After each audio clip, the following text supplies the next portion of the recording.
2 piece ব্রেডটাকে আমি মাঝখান দিয়ে এভাবে কেটে নিয়েছি। একটা ডিম, 1 টেবিল চামচ চিনি, সামান্য পরিমাণ ব্ল্যাক পেপার। প্রথমে আমি ডিমটার ভেতরে 1 টেবিল চামচ চিনি দিয়ে দিচ্ছি।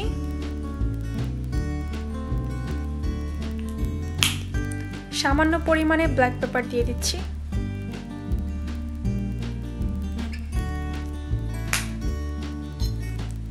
এটাকে এখন খুব ভালোভাবে মিক্স করব।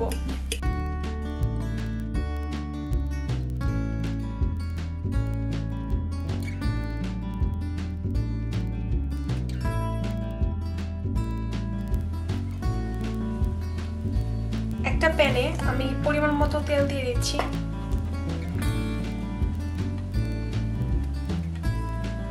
তেলের বদলে আপনারা বাটারও ইউজ করতে পারেন। তেলটা একটু গরম হোক, এরপর আমি ব্রেডটা এটার ভিতরে ভাজবো।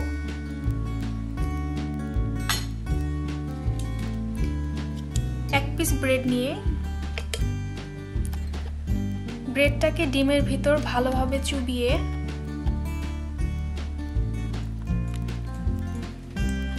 ব্রেডটা কড়াইতে দিয়ে দিলাম।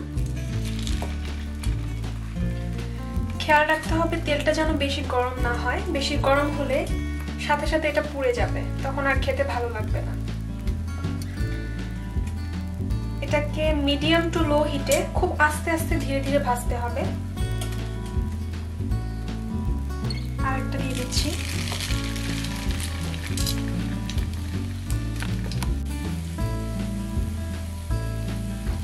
একবার উল্টিয়ে দেই।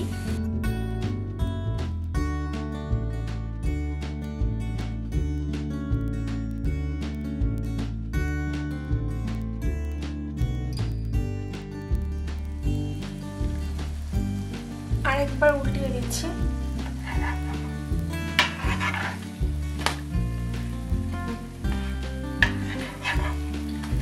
খুব ধীরে ধীরে ভাজলে কিন্তু আপনার টোস্টটা অনেক ক্রিস্পি হবে।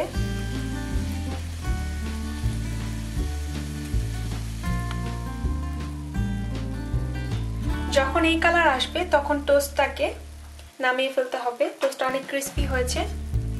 আমি একটা টিস্যু পেপারের উপর টোস্টগুলোকে তুলে নিব, যাতে করে এক্সট্রা তেলগুলো সোক করে নেয়।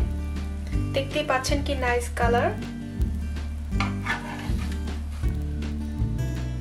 একে একে আমি বাকিগুলো ভেজে নিচ্ছি।